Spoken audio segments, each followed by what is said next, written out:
کیف تکفرون یا اہل مکہ باللہ وکنتم امواتا نطفا فی الاصلاب فاحیاکم فی الارحام والدنیا بنفخ الروح فیکم والاستفہام للتعجب من کفرہم ما قیام البرہان والتوبیخ ثم یمیتکم عند انتہاء آجالکم ثم یحییکم بالبعث ثم الیہ ترجعون تردون بعد البعث فیجازیکم باعمالکم وقال تعالی دلیلا علی البعث لما انکروہ۔ کیسے انکار کرتے ہو اے اہل مکہ اللہ کا، اے اہل مکہ تم اللہ کا انکار کیسے کرتے ہو؟ کیف تکفرون، تکفرون کا فاعل اہل مکہ ہے۔ اے اہل مکہ تم اللہ کا کیسے انکار کرتے ہو، حالانکہ اپنے وجود پر تم غور کرو، قد کنتم امواتا کہ تم کیا تھے؟ بے جان تھے، تم مردہ تھے، نطفاً فی الاصلاب یعنی پٹھوں میں نطفے کی شکل میں تھے۔ کیا ہوتا ہے؟ انسان نطفے کی شکل میں ہوتا ہے باپ کے پٹھوں میں، اور باپ کے پٹھوں میں سے ماں کے رحم میں منتقل ہوتا ہے نا، اور پھر ماں کے رحم میں منتقل، وہ نطفہ جب منتقل ہوا تو اس نطفے کی وہاں پرورش اور پرداخت کی جاتی ہے۔ تو کیا ہے، جب انسان نطفے کی شکل میں باپ کے پٹھوں میں ہوتا ہے، ریڑھ میں ہوتا ہے، یا نطفہ نکل رہا ہوتا ہے، تو اس وقت بھی کیا ہوتا ہے؟ بے جان ہوتا ہے۔ تو فرمایا اے اہل مکہ تم اللہ کا کیسے انکار کرتے ہو، حالانکہ تم مردہ تھے، نطفے کی شکل میں تھے، پٹھوں میں، پیٹھوں میں، فاحیاکم اس نے تم کو زندگی دی، رحم میں پہنچا دیا، ماں کے رحم میں پہنچا دیا اور دنیا میں بھیج دیا، بنفخ الروح فیکم تمہارے اندر روح پھونک دیا، والاستفہام للتعجب من کفرہم کیف تکفرون ہے نا، یہ سوال ہوا نا، استفہام ہوا نا، تو استفہام تعجب کے لیے ہے نا، ان کے کفر سے تعجب کا اظہار کرنے کے لیے یہ استفہام ہے۔ کیف تکفرون کا جو استفہام ہے تو اہل مکہ کے کفر پر تعجب کا اظہار کرنے کے لیے ہے۔ ما قیام البرہان تعجب ہے، اے اہل مکہ تم کیسے اللہ کا انکار کرتے ہو، حالانکہ دلائل قائم ہیں اور دلائل تمہارا وجود بھی ہے کہ تم بے جان تھے، اللہ نے تم کو زندہ کر دیا ہے نا۔ والتوبیخ اور ڈانٹ ڈپٹ ہے، ثم یمیتکم عند انتہاء آجالکم پھر وہ تم کو مارے گا، کب مارے گا، کب موت دیتا ہے؟ جب تمہارا وقت موعود آ جاتا ہے، انتہائے آجالکم جب تمہاری موت کا وقت آ جاتا ہے تو اللہ تبارک و تعالیٰ تم کو مارتا ہے۔ ثم یحییکم بالبعث پھر اللہ تم کو زندہ کرے گا قیامت کے قریب اٹھا کر کے، ثم الیہ ترجعون اور پھر اسی کی طرف تم لوٹائے جاؤ گے، تردون بعد البعث کہ اپنے قبروں سے اٹھانے کے بعد، اپنے قبروں سے اٹھنے کے بعد تم اللہ تبارک و تعالیٰ کے حضور لوٹائے جاؤ گے، میدان محشر میں جمع کیے جاؤ گے۔ تو ثم الیہ ترجعون کا مطلب کیا ہوا؟ تردون بعد البعث اپنے قبروں سے اٹھنے کے بعد تم لوٹائے جاؤ گے کہاں؟ پروردگار کے حضور میدان محشر میں۔ فیجازیکم باعمالکم اللہ تبارک و تعالیٰ تم کو تمہارے اعمال کا بدلہ دے گا، اگر اعمال اچھے ہوں گے تو اچھا بدلہ، اعمال برے ہوں گے تو برا بدلہ۔ وقال تعالیٰ دلیلا علی البعث لما انکروہ اور اللہ تبارک و تعالیٰ نے بعث پر دلیل دیتے ہوئے فرمایا جس کا لوگ انکار کرتے ہیں۔ بعث بعد الموت کا کافرین انکار کیا کرتے تھے اور کہا کرتے تھے اذا متنا وکنا ترابا وعظاما کہ ہم جب مر جائیں گے، ہڈیاں ہو جائیں گے، چورا چورا ہو جائیں گے تو کیا دوبارہ ہم زندہ کیے جائیں گے؟ اس طرح کا جملہ بولا کرتے تھے۔ تو بعث بعد الموت کے عقیدے کے وہ لوگ منکر تھے، تو اللہ تبارک و تعالیٰ بعث بعد الموت کے تعلق سے ان کا رد کرتے ہوئے فرمایا هو الذی خلق لکم ما فی الارض جميعا تم کو انکار ہے اگر بعث بعد الموت کا، تم یہ سمجھتے ہو کہ یہ ناممکن ہے انسان کا دوبارہ زندہ ہونا، تو ذرا دیکھو هو الذی خلقکم کہ وہی وہ ذات ہے جس نے تم کو پیدا کیا، تمہارے لیے پیدا کیا ان تمام چیزوں کو جو زمین میں ہیں، تو زمین کی تمام چیزوں کو پیدا کیا اللہ تبارک و تعالیٰ نے، لتنتفعوا بہ تاکہ تم اس کے ذریعے سے فائدہ اٹھاؤ، وتعتبروا اور عبرت حاصل کرو، ثم استوى بعد خلق الارض پھر اللہ تبارک و تعالیٰ قائم ہو گیا زمین کی تخلیق کے بعد آسمان کی طرف، یعنی آسمان پر ثم استوى بعد خلق الارض ای قصد الی السماء، پھر اللہ تبارک و تعالیٰ نے زمین کی تخلیق کے بعد آسمان کا قصد کیا، فسواہن، اور ان کو برابر کر دیا، سبع سماوات، 7 آسمان۔ تو اللہ تبارک و تعالیٰ کی کے قدرت کو دیکھو کہ تم بے جان تھے، تم کو جاندار بنا کر کے زندہ کر دیا، وجود بخش دیا، تم کو پیدا کیا، پوری کائنات کو اللہ تبارک و تعالیٰ نے بنایا، زمین کی تمام چیزوں کو پیدا کیا، آسمان کی طرف مخاطب ہوا، آسمان کو پیدا کیا، فسواہن 7 سماوات، اور آسمان کو تہ بتہ یکے بعد دیگرے 7 آسمان بنا دیا۔ اب فسواہن میں جو ہن آیا ہے اس کے بارے میں بتلانا ہے، الضمیر یرجع الی السماء، کہ ضمیر راجع ہے آسمان کی طرف۔ زمین کہاں لوٹ رہی ہے؟ آسمان کی طرف، سما کی طرف۔ کس کی طرف؟ الضمیر یرجع الی السماء، کہ ضمیر راجع ہے السماء کی طرف۔ ثم استوى الی السماء میں جو السماء ہے نا، تو السماء کی طرف ہن ضمیر راجع ہے۔ اب سوال یہ پیدا ہوتا ہے کہ السماء واحد ہے اور ہن جمع ہے، السماء واحد ہے اور ہن جمع ہے، اس کا جواب دے رہے ہیں کہ ایسا اس لیے لایا گیا لأنها فی معنی الجمع العائلۃ الیہ، اس لیے کہ یہ ما یعول کے اعتبار سے جمع ہے۔ کس کے اعتبار سے؟ ما یعول کے اعتبار سے، کہ اللہ تبارک و تعالیٰ نے جب آسمان کا قصد کیا تو آسمان کو 7 آسمان بنانا تھا انجام کے اعتبار سے، تو ما یعول کے اعتبار سے السماء جمع ہے گرچہ لفظ میں واحد ہے، تو اسی لیے ہن استعمال کیا گیا، ضمیر جمع کی لائی گئی، واحد کی ضمیر نہیں لائی گئی۔ تو السماء واحد ہے اور ہن ضمیر جمع ہے اور ہن ضمیر راجع ہے آسمان کی طرف، تو سوال پیدا ہوتا ہے کہ ہن جمع کی ضمیر اور مرجع واحد، دونوں میں کوئی مطابقت نہیں، تو اسی کا جواب دیا لأنها فی معنی الجمع، کہ السماء جو ہے یہ جمع کے معنی میں ہے، الآلۃ الیہ ما یعول کے اعتبار سے۔ کیا مطلب؟ ای سیرہا کما فی آیت اخری فقضاہن، یعنی اللہ تبارک و تعالیٰ نے ان کو بنا دیا 7 آسمان، جیسا کہ دوسری آیت کے اندر ارشاد فرمایا فقضاہن 7 سماوات، ہے نا، 7 سماوات، تو اللہ تبارک و تعالیٰ نے 7 آسمان بنائے، وہو بکل شیء علیم، اور اللہ تعالیٰ ہر چیز کو جاننے والا ہے، مجملاً و مفصلاً، اجمالی اعتبار سے بھی اللہ تبارک و تعالیٰ علم رکھتا ہے اور تفصیلی اعتبار سے، یعنی کلی کا بھی علم ہے اور جزیات کا بھی علم اللہ تبارک و تعالیٰ کو ہے، ان افراد کا بھی علم ہے اور مجموعے کا بھی علم ہے، اجمال کا بھی علم ہے، تفصیل کا بھی علم ہے۔ افلا تعتبرون ان القادر علی خلق ذلک، کیا افلا تعتبرون، کیا تم عبرت حاصل نہیں کرتے کہ ان القادر، کہ بلا شبہ قادر، علی خلق ذلک ابتداء وهو اعظم منکم قادر علی اعادتکم، کہ جو ان تمام کی خلقت پر ابتداءً قادر ہے، ابتداءً قادر ہے، اور جو تم سے زیادہ عظیم ہے، تو بدرجہ اولا اللہ تبارک و تعالیٰ تمہارے اعادے پر قادر ہوگا۔ یعنی انسان سے بڑی بڑی مخلوق دنیا کے اندر ہے، زمین انسان سے بڑی ہے، پہاڑ انسان سے بڑا، کئی جانور انسان سے بڑے ہیں،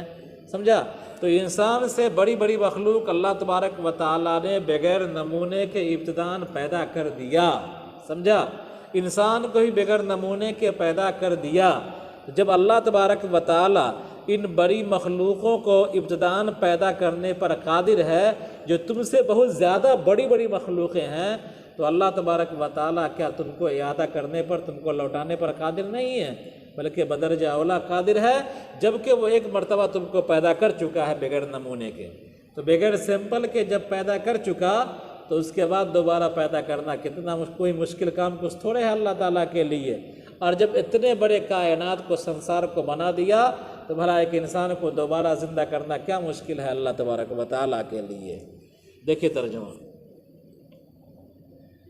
اے لوگو، اے مکہ والو، تم عبادت کرو۔ عبادت سے مراد اپنے اس پروردگار کو ایک مانو جس نے تم کو پیدا کیا ہے۔ خلق انشاء کے معنی میں ہے، ولم تکونوا شیئا، اور تم کچھ بھی نہ تھے، اور اس نے ان لوگوں کو پیدا کیا جو تم سے پہلے تھے تاکہ تم بچو اس کی عبادت کر کے اس کی سزا سے۔ اور اللہ اصل میں ترجی کے لیے آتا ہے، اور اللہ تعالیٰ کے کلام میں تحقیق کے لیے آئے گا۔ جس نے تمہارے لیے زمین کو پیدا کیا اس حال میں کہ وہ بچھونا ہے۔ فراشن بساطن کے معنی میں ہے، یفترش، اس کو بچھایا جاتا ہے۔ لا غایۃ لہا فی الصلابۃ او اللیونۃ، کہ اس زمین کی سختی کی وہ زمین زیادہ سخت بھی نہیں ہے اور زیادہ اتنا نرم بھی نہیں ہے کہ اس پر ٹکاؤ ممکن نہ ہو سکے۔ تو جس نے تمہارے لیے زمین کو پیدا کیا اس حال میں کہ وہ دری ہے جس کو بچھایا جائے،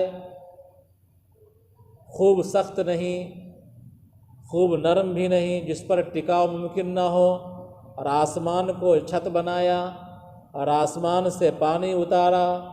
اور نکالا اس کے ذریعے قسم قسم کے پھلوں کو تمہارے رزق کے لیے جس کو تم کھاتے ہو،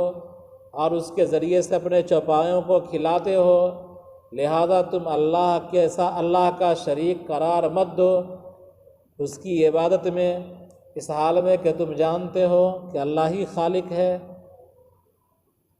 ولا یخلقون، اور یہ معبودان باطلا یہ پیدا نہیں کرتے۔ ولا یکون الہ الا من یخلق، اور الہ نہیں ہو سکتا ہے مگر جو پیدا کرے، یعنی پیدا کرنے والا ہی اللہ ہو سکتا ہے۔ اور اگر تم کو شک ہے اس چیز سے جو ہم نے نازل کیا اپنے بندے محمد صلی اللہ علیہ وسلم پر، یعنی قرآن میں اگر تم کو شک ہے یہ اللہ کی طرف سے ہے یا نہیں ہے، فاتوا بسورۃ مثلہ، تم اس جیسی کوئی صورت لے آؤ، تو اس جیسی جو نازل کی گئی ہے کوئی صورت لے آؤ۔ من بیان کے لیے ہے، ای ہی مثل فی البلاغۃ، یعنی ایسی صورت جو قرآن کے صورت کی طرح ہو، بلاغت میں، حسن نظم میں اور غیب کی خبروں میں۔ سورہ ایک حصے کو کہا جاتا ہے جس کا اول اور آخر ہو، اس میں کم سے کم 3 آیتیں ہیں۔ اور تم اپنے معبودوں کو بلا لو جن کی تم عبادت کرتے ہو اللہ کو چھوڑ کر، تاکہ وہ تمہاری مدد کریں۔ اگر تم سچے ہو اس بات میں کہ محمد نے اس کو اپنی طرف سے کہا ہے تو تم ایسا کر لو، اس لیے کہ تم عربی ہو اور فصیح اللسان ہو، انہی کی طرح، محمد صلی اللہ علیہ وسلم کی طرح۔ جب وہ لوگ اس سے عاجز ہو گئے تو اللہ تعالیٰ نے فرمایا اگر تم ایسا نہ کر سکے، اگر تم مذکورہ چیزوں کو نہ کر سکے اپنی بے بسی کی وجہ سے، اور تم ہرگز ایسا نہیں کر سکتے قرآن کے معجزے کے ظہور کی وجہ سے، یہ جملہ معترضہ ہے، لن تفعلوا کا جملہ معترضہ ہے، تو تم بچو اللہ پر ایمان لا کر اور اس بات پر ایمان لا کر کہ یہ قرآن کلام بشر نہیں ہے۔ تم بچو اس آگ سے جس کا ایندھن انسان یعنی کافر ہیں اور پتھر ہیں، جیسے ان کے بت جو پتھر سے بنے ہوتے ہیں، یہ پتھر حرارت کو خوب بڑھانے والے ہیں۔ مذکورہ چیزوں سے آگ روشن کی جائے گی۔ یہ آگ دنیا کے آگ کی طرح نہیں جس کو لکڑی وغیرہ سے جلایا جائے، تیار کی گئی ہے کافروں کے لیے، اس آگ کے ذریعے سے انہیں عذاب دیا جائے گا۔ یہ جملہ مستانفہ ہے یا حال لازمہ ہے؟ وعدت جو ہے یہ جملہ مستانفہ مان لیں گے یا اس کو حال لازمہ مانیں گے؟ وبشر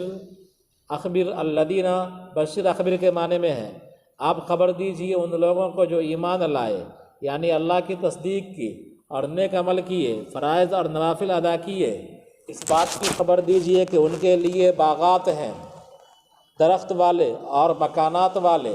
اس کے نیچے یعنی درختوں اور محلوں کے نیچے نہریں جاری ہیں، یعنی پانی جاری ہے اس میں،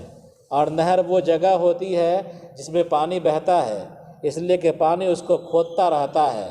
اور لفظ جرا کی اسناد نہر کی طرف مجازن ہے، یعنی اسناد مجازی ہے، مجاز مرسل ہے اور ان دونوں کے درمیان حال اور محل کا تعلق ہے کہ محل بول کر کے حال مراد لیا جاتا ہے۔ کلما رزقوا منہا، کہ جب جب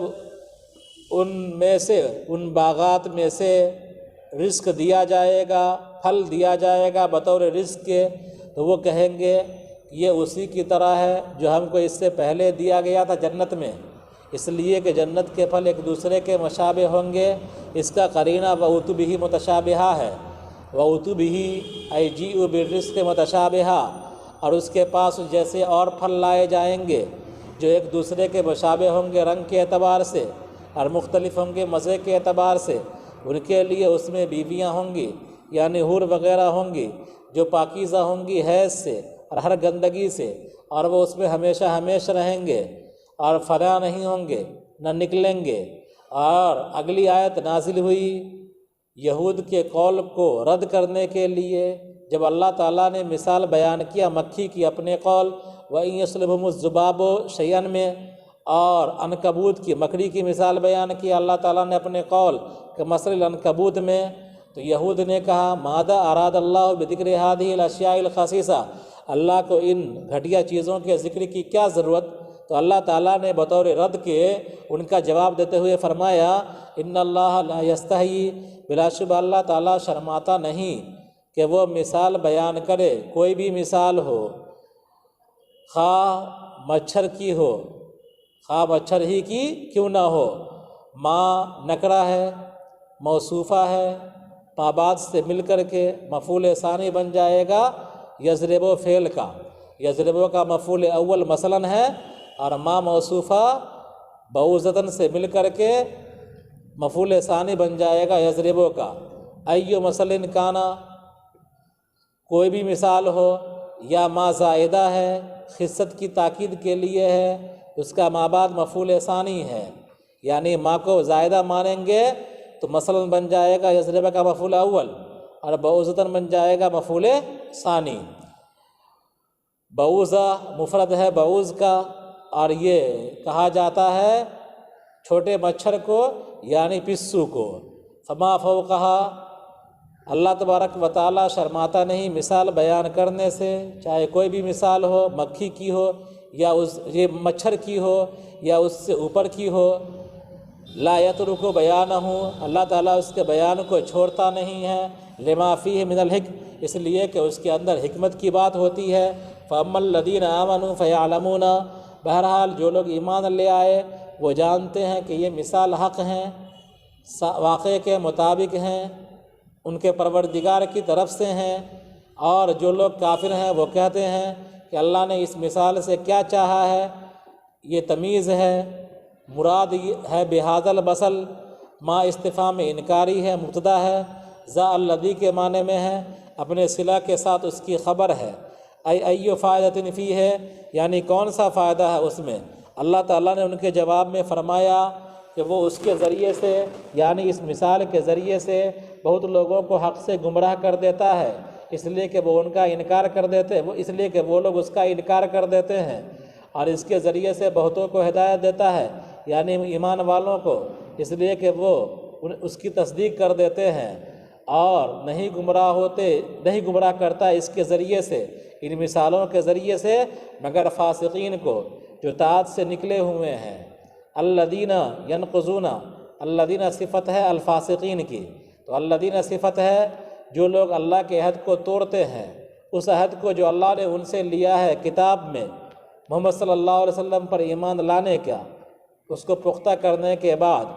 اور قطع کرتے ہیں اس چیز کو جس کو جوڑنے کا اللہ نے حکم دیا ہے،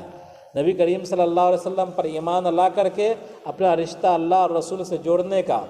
والرحم اور قرابت داری کو جوڑنے کا، اور اس کے علاوہ کو، اور ان بدل ہے بہی کی ضمیر سے، اور یفسدون فی الارض، وہ زمین میں فساد مچاتے ہیں گناہ کر کے اور ایمان سے روک کر کے۔ اولئک الموصوفون بما ذکر، یہی وہ لوگ جن کا ذکر ہوا ہے اوپر، یہ گھاٹے میں ہیں، اس لیے کہ ان کا دائمی ٹھکانہ جہنم ہے۔ اے اہل مکہ، تم کیسے انکار کرتے ہو حالانکہ تم بے جان تھے، نطفے تھے پٹھوں میں تھے، پیٹھوں میں تھے، اس نے تم کو زندگی دی، اللہ نے زندگی دی تم کو رحم میں، بچے دانیوں میں، اور دنیا میں بھیج دیا، روح پھونک دیا تمہارے اندر، اور استفہام تعجب کے لیے ہے، اور استفہام تعجب کے لیے ہے، اہل مکہ کے کفر سے تعجب کو، کفر پر تعجب ظاہر کرنے کے لیے ہے، دلائل اور توبیخ کے قائم ہونے کے بعد پھر وہ تم کو موت دیتا ہے، تمہاری مدت پورا ہونے کے وقت پھر وہ تم کو زندہ کرے گا بعث کے ذریعے سے، بعث بعد الموت ہے نا، پھر تم کو زندہ کرے گا اٹھا کر کے، پھر اسی کی طرف تم لوٹائے جاؤ گے بعث کے بعد، وہ تم کو بدلہ دے گا تمہارے اعمال کا۔ اور اللہ تبارک و تعالیٰ نے بعث بعد الموت پر دلیل دیتے ہوئے کہا ان لوگوں سے جو اس کا انکار کرتے ہیں، هو الذی خلق لکم ما فی الارض جمیعا، وہی وہ ذات ہے جس نے تمہارے لیے ان تمام چیزوں کو پیدا کیا جو زمین میں ہیں، تاکہ اس سے تم فائدہ اٹھاؤ اور عبرت حاصل کرو۔ پھر اللہ تبارک و تعالیٰ زمین کی تخلیق کے بعد آسمان کا قصد کیا اور ان کو 7 آسمان بنا دیا۔ ہنہ کی ضمیر راجع ہے سما کی طرف، اس لیے کہ سما جمع کے معنی میں ہے مایعول کے اعتبار سے، یعنی اللہ تبارک و تعالیٰ نے اس کو بنا دیا سیارہ، سوا سیارہ کے معنی میں ہے، جیسا کہ دوسری آیت کے اندر ہے فقضاہن وہو بکل شیء علیم، اور اللہ تبارک و تعالیٰ ہر چیز کو جاننے والا ہے اجمالی اعتبار سے اور تفصیلی اعتبار سے۔ کیا تم عبرت نہیں حاصل کرتے؟ کیا تم عبرت حاصل نہیں کرتے کہ بھلا وہ جو قادر ہے اس کی تخلیق پر ابتداءً، جو کہ تم سے زیادہ عظیم ہے، تو وہ قادر ہے تمہارے اعادے پر بھی۔